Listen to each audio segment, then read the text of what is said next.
열왕기상 18장 30절에서 40절 본문 말씀 가지고 나라가 어려울 때라는 제목으로 말씀을 증거하겠습니다.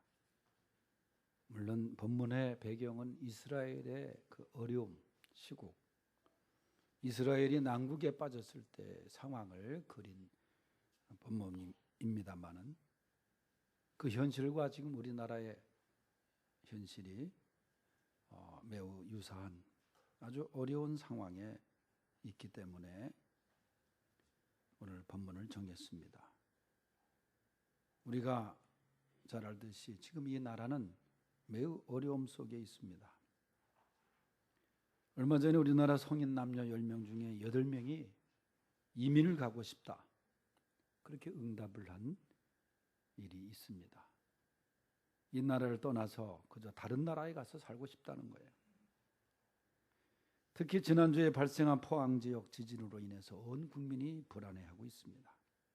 어제도 여진이 있었고 살던 집에 금이 가고 무너지고 그래서 체육관에 모여서 살고 있는 우리의 이웃들이 많이 발생했습니다. 교회도 많이 파괴가 됐습니다.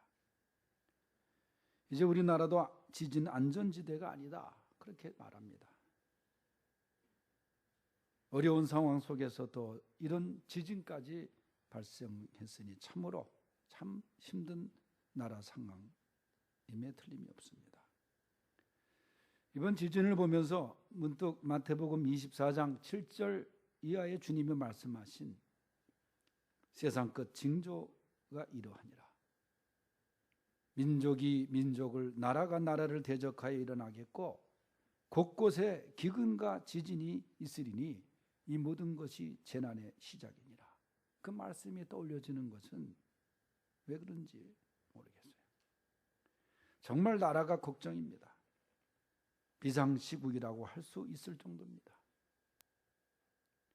얼마 전에 미국의 대통령들이, 역대 대통령들이 한자리에 모여서 운동도 하고 또 자연재해가 발생한 지역을 위해서 모금하는 일에 적극적으로 동참하면서 이 어깨동무하고 웃으면서 같이 찍은 사진이 언론에 보도된 적이 있습니다.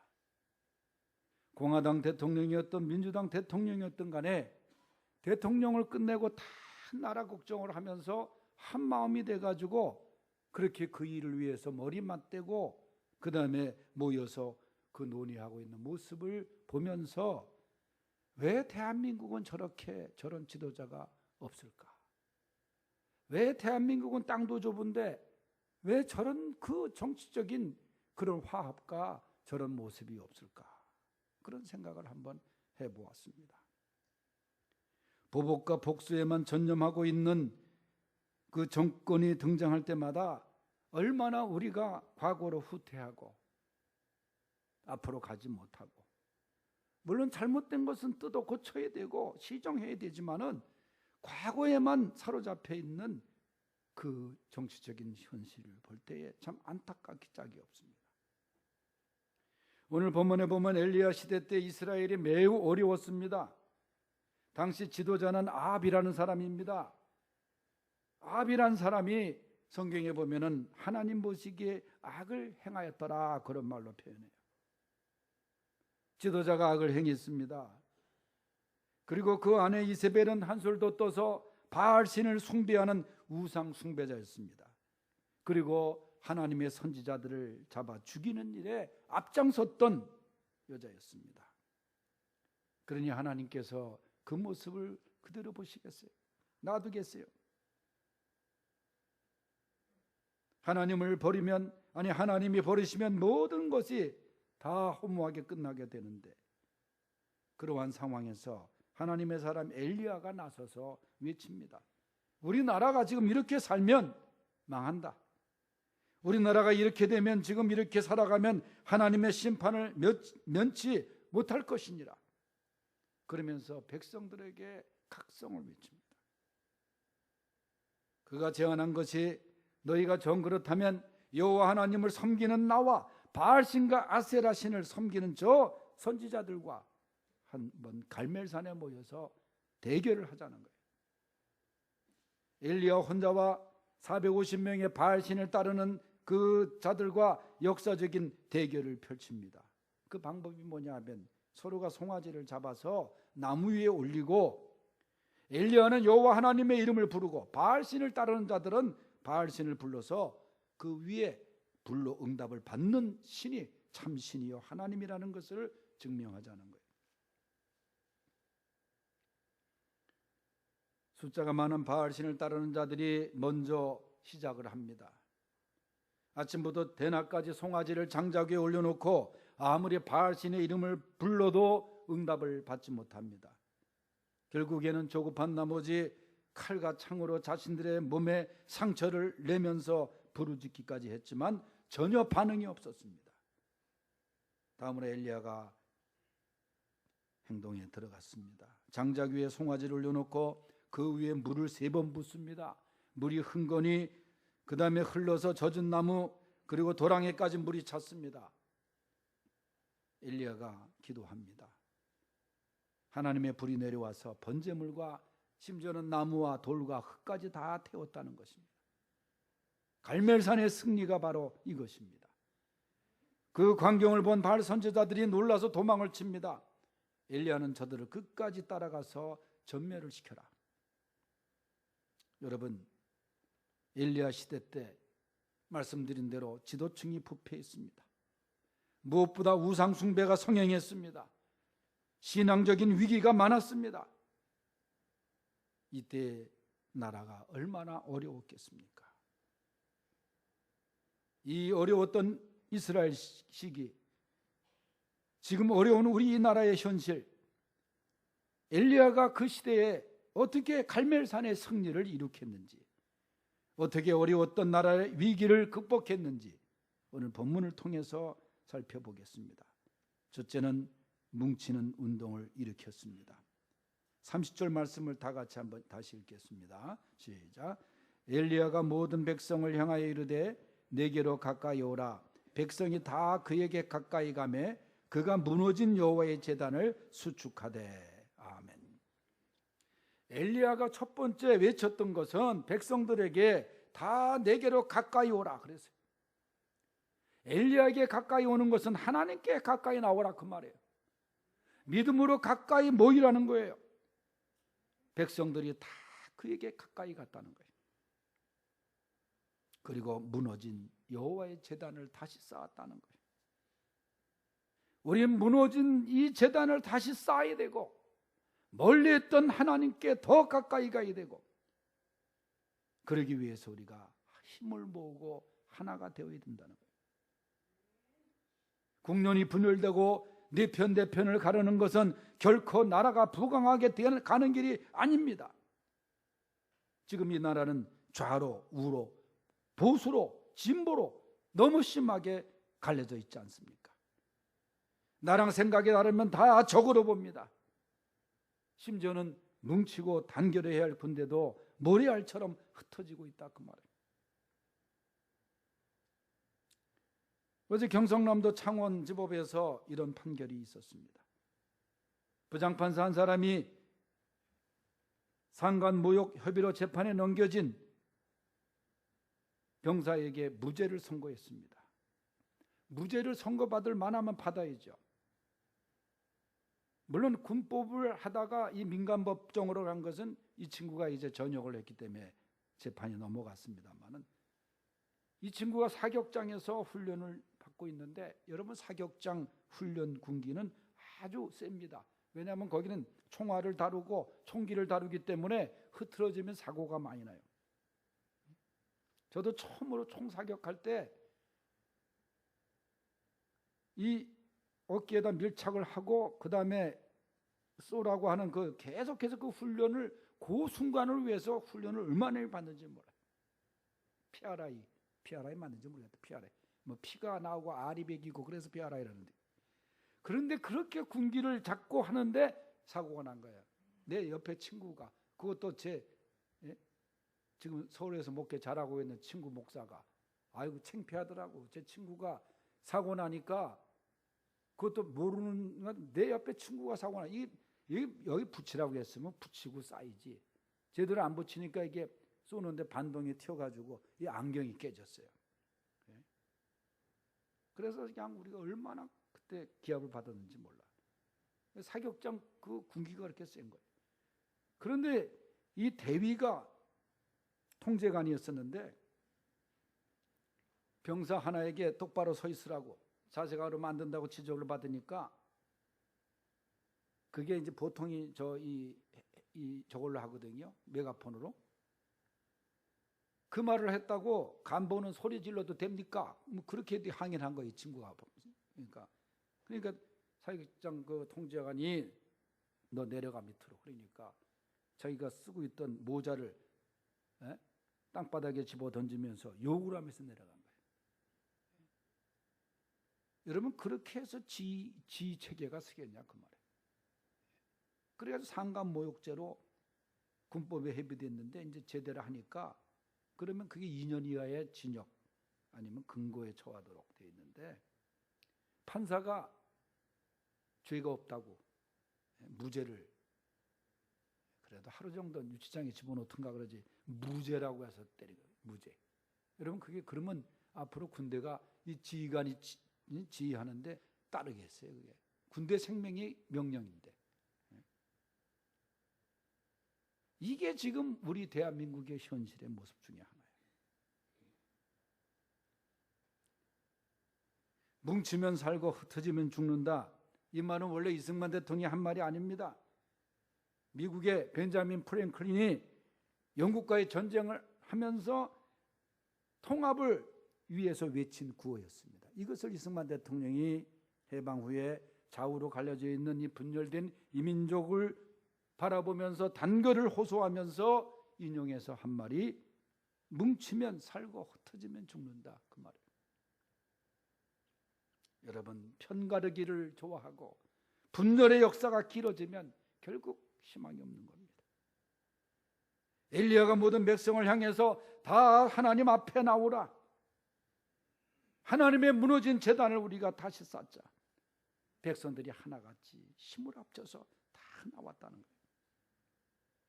여러분 우리가 하나가 되어야 됩니다.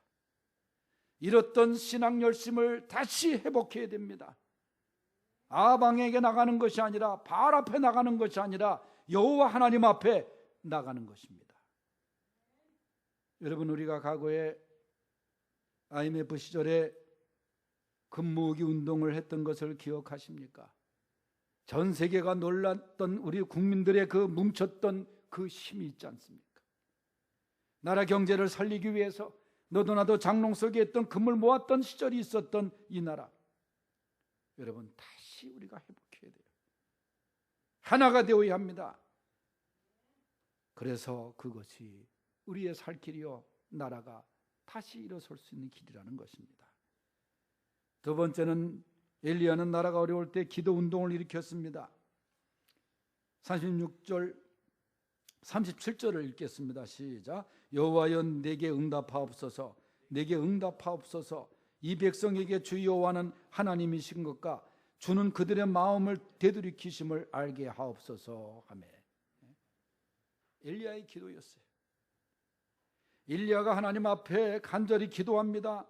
하나님이여 응답하옵소서. 내게 응답하옵소서. 이게 기도회 아닙니까? 백성들과 함께 기도 운동을 일으킵니다.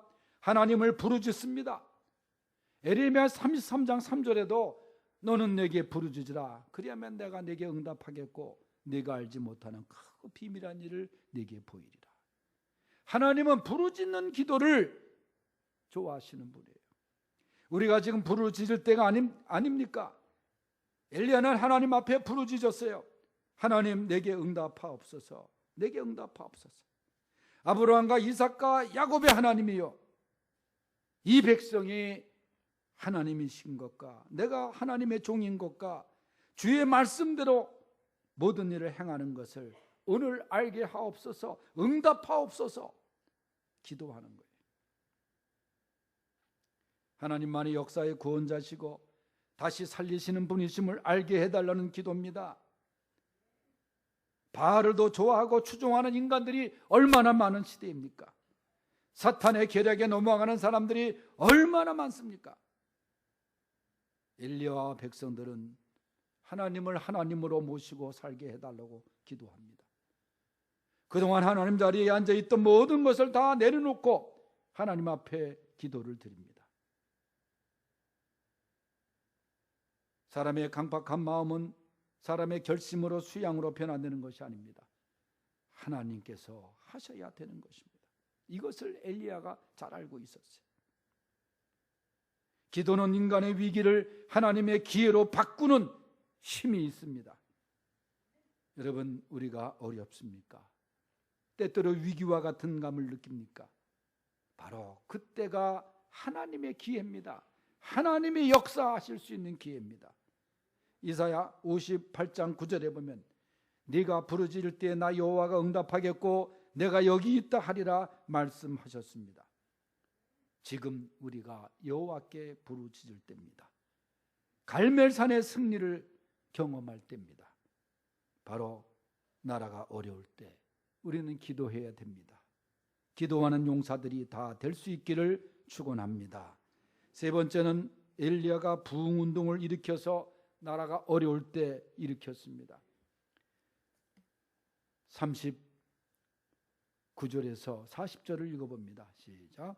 모든 백성이 보고 엎드려 말하되 여호와 그는 하나님이시로다. 여호와 그는 하나님이시로다 하니 엘리야가 그들에게 이르되 바알의 선지자를 잡되 그들 중 하나도 도망하지 못하게 하라 하며 곧 잡은지라. 엘리야가 그들을 기손 시내로 내려다가 거기서 죽이니라. 아멘. 그동안 이스라엘 백성들이 하나님의 은혜와 사랑을 얼마나 많이 받았습니까? 그럼에도 불구하고 그들은 하나님을 등지고 하나님을 배신하고 그렇게 자기 뜻대로 이단을 섬기고 그렇게 살아가다가 결국 하나님의 심판을 받잖아요. 오늘 이 말씀 속에 보면은 엘리야는 부흥운동을 통해서 이방 신들을 다 제거합니다. 하나님 앞에 방해가 되는 것들을 다 제거합니다. 이게 부흥운동이요 각성운동이거든요. 우리가 부흥회를 하는 것도 신앙적으로 다시 한번 일어서자 그런 의미에서 부흥회를 하는 거예요. 한국 교회사 중에서 가장 중요했던 역사가 바로 1907년 평양에서 있었던 성령 강림 체험과 부흥운동이었습니다. 1907년 1월 12일 날부터 성령의 역사 속에서 10개월 동안 지속적인 부흥회가 열리고 있었어요. 이 부흥운동에 관심을 가져왔던 런던 타임즈가 이렇게 기사를 당시에 실었습니다. 한 선교사가 아버지라는 말로 기도를 시작하자 비상한 힘이 밖으로부터 쏟아져 들어와 회중들을 사로잡은 듯하였다. 모든 사람의 그들 죄가 심판이 되어서 다가서는 것을 절감한 것이다.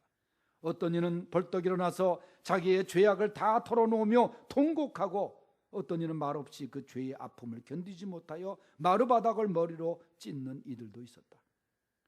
저녁 8시부터 다음 날 새벽 5시까지 이런 상태는 계속되었다. 이런 사태는 여러 날 계속되었다. 이게 런던 타임즈에서 당시 평양 부흥회를 취재했던 기자가 기고한 글이었습니다. 길선주 목사님을 중심으로 사경회가 이루어지고 이 부흥의 불길은 서울까지 내려오고 원산으로 가고 그들은 교만과 심령의 강팍함과 믿음의 부족을 고백하며 눈물로 참회하고 회개하였습니다. 참된 고백과 회개한 후에 성령이 임하는데 그 성령의 임함 속에서 평화와 기쁨, 그 축복은 강원도, 개성, 서울, 강화도, 평양 수없이 부흥회를 통해서 회개운동이 일어나고 성령의 능력이 놀랍게 나타나게 되었다. 이게 성령의 불길이 1907년도에 시작되었던 한국교회사의 가장 엄청난 사건의 역사입니다. 이런 회개운동을 통해서 부흥운동이 일어나고 이런 부흥회를 통해서 우리가 일제시대 때 다시 일어설 수 있었던 것입니다. 지금 시대가 얼마나 지금 영적으로 힘들어지는 시기입니까? 하나님을 멀리하고 하나님 자리에 황금 만능주의가 들어가고 인간이 들어가 있고 권력이 들어가 있고, 지금 우리는 영적 회복을 할 때입니다. 영적 각성을 할 때입니다. 갈멜산의 부흥의 역사를 경험할 때입니다. 그러기 위해서는 38절에 나오는 것처럼 우리도 불의 체험이 있어야 돼요. 오늘날 말하면 성령 체험입니다. 기독교는 이론 종교가 아닙니다. 체험의 종교입니다. 성령 체험이 우리를 하나님께 나가게 하고 회개케 하고 새롭게 살게 하는 것입니다. 성령 체험이 화해를 일으키고 성령 체험이 사랑을 일으킵니다. 여러분, 이러한 부흥운동이 다시 우리에게 있어야 됩니다. 나라가 매우 어렵습니다. 하나님을 멀리하면 멀리할수록 모든 것이 더 어려워집니다. 엘리야처럼 영적 회복, 영적 각성, 갈멜산의 부흥회를 경험해야 됩니다. 신앙 회복이, 영적 각성이 바로 우리가 다시 일어설 길입니다. 그러기 위해서는 성령의 체험 속에서 하나님께 나가야 될 줄로 믿습니다. 분명한 신앙 고백. 오늘 성경 말씀에 39절에 고백하지 않습니까? 모든 백성이 보고 엎드려 말하되 여호와 그는 하나님이시로다. 여호와 그는 하나님이시로다. 이런 신앙 고백이 분명히 있기를 바랍니다. 기도하겠습니다. 하나님 아버지, 감사합니다. 이 나라가 너무너무 어렵습니다. 지진이 납니다. 참으로 희망이 없는 일들이 많이 발생합니다.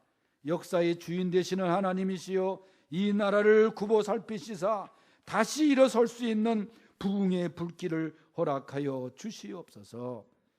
하나가 되게 하시고 기도하게 하시고 영적 각성이 있게 하여 주시옵소서.